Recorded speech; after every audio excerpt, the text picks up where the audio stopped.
நாகப்பட்டினம் மாவட்டத்தில் பெய்து வரக்கூடிய கனமழையின் காரணமாக கீழ்வேளூர் சுற்றுவட்டார பகுதிகளில் அறுவடைக்கு தயாராக இருந்த குறுவை நெற்பயிர்கள் வயலில் சாய்ந்து அழுகத் தொடங்கியுள்ளதாக விவசாயிகள் வேதனை தெரிவிக்கிறார்கள்.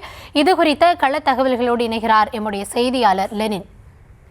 லெனின், வணக்கம். மொத்தமாக எவ்வளவு ஏக்கர்ல நெற்பயிரானது சேதமடைந்திருக்கிறது? ஏக்கருக்கு விவசாயிகள் எவ்வளவு முதலீடு செய்து இந்த பணியை மேற்கொண்டாங்க? இப்போ இழப்பு எவ்வளவு ஆயிருக்கு? கள தகவல்களை வழங்கலாம்.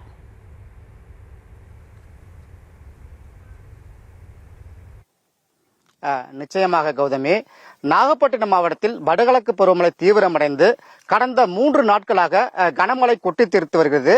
இரவு பகலாக கொட்டி தீர்த்த கனமழை காரணமாக கீழூர் சுற்றுவட்டார பகுதிகளில் சுமார் 10,000 ஏக்கர் அளவில் இன்னும் ஒரு 10 நாட்களில் அறுவடை செய்யக்கூடிய அந்த குறுவை பயிரானது முழுவதுமாக வயலில் சாய்ந்து தண்ணீரில் மூழ்கியது.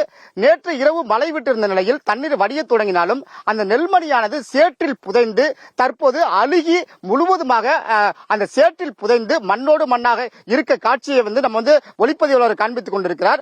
அந்த நெல்மணியானது அந்த சேற்றில் புதைந்து அது ஈரப்பதத்தோடு சேர்ந்து அது முளைத்து வரக்கூடிய காட்சியும் நம்மால் பார்க்க முடிகிறது.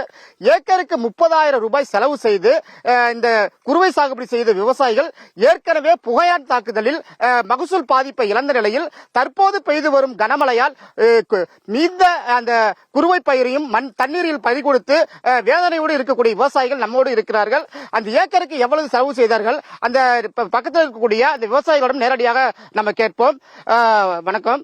இப்போ புகையான் தாக்குதல் ஒரு மீண்டும் பெரிய பாதிப்பு உண்டானுச்சு. இந்த மழை உங்களுக்கு பாதிப்பு எந்த அளவுக்கு பாதிக்கப்பட்டிருக்கு?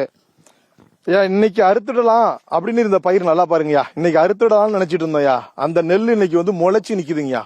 3 நாள் பேஞ்ச மழையில அறுத்தலான்னு இருந்த நெல் இன்னைக்கு முளைச்சு நிக்குதுங்கய்யா. ஏற்கனவே புகையான்னு ஒரு பூச்சி எங்களை அடிச்சு தாக்குதல் பண்ணி ஏக்கருக்கு 5,000 ரூபாய்க்கு மேல நாங்க செலவு பண்ணி அதை பாதுகாத்தையா. இன்னைக்கு பாதுகாத்த நெல்ல இன்னைக்கு 3 நாள்ல பேஞ்ச மழையில இது அப்படியே மழையில ஊருகி போயிருக்கு. இதை நான் திருப்பி கொண்டு போய் டிபிசில கொடுத்தா மாய்ச்சல் இல்ல, ஈரப்பதம் தளர்வு, ஈரப்பதம் இல்ல அப்படின்னு சொல்லிட்டு திரும்பவும் அதை காய வைப்ப சொல்லுவாங்க. இந்த வருஷம் நாங்க போட்ட குறுவை சாகுபடி 3 நாள் பேஞ்ச மழையில எல்லாம் ஊறி போய் விதைச்சு இந்த பாருங்க விதையா இருக்கு பாருங்க. சாப்பாட்டுக்கு அரிசியா போவோம், இதை ஒரு பணமாக்கி எங்க கடனை அடைச்சிடலாம் அப்படின்னு நினைச்சிட்டு இருந்தையா. இந்த இடத்துல முளைச்சி விதையா இருக்குங்க. இதுக்கப்புறம் இது எங்களுக்கு எந்த பிரயோஜனம் இல்லையா. அரசு உடனடியா பார்வையிடணும். ஏன்னா எல்லா வாட்டியும் பாக்குறாங்க. இன்னும் 15 நாள் கழிச்சு பார்த்தா இதுல என்னயா இருக்கும் ஒண்ணுமே தெரியாதுங்க. இப்ப உடனே பாக்கணுங்க. பார்த்தாதான் எங்களுடைய சூழல் என்னங்கிறது அரசுக்கு தெரியுங்க.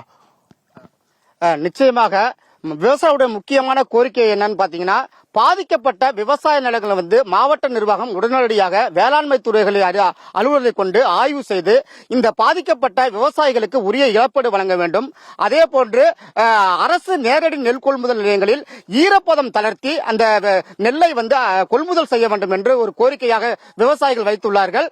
மேலும் குறுவை சாகுபடிக்கு இன்சூரன்ஸ், அதாவது காப்பீடு வழங்க வேண்டும் என்ற கோரிக்கையும் விவசாயிகள் வைத்துள்ளார்கள். இந்த மழையால் நாகப்பட்டினம் மாவட்டத்தை பொறுத்தவரைக்கும் விவசாயிகள் கண்டிப்பாக பரிதவித்து நிற்கிறார்கள் என்றே சொல்லலாம். மகிழா,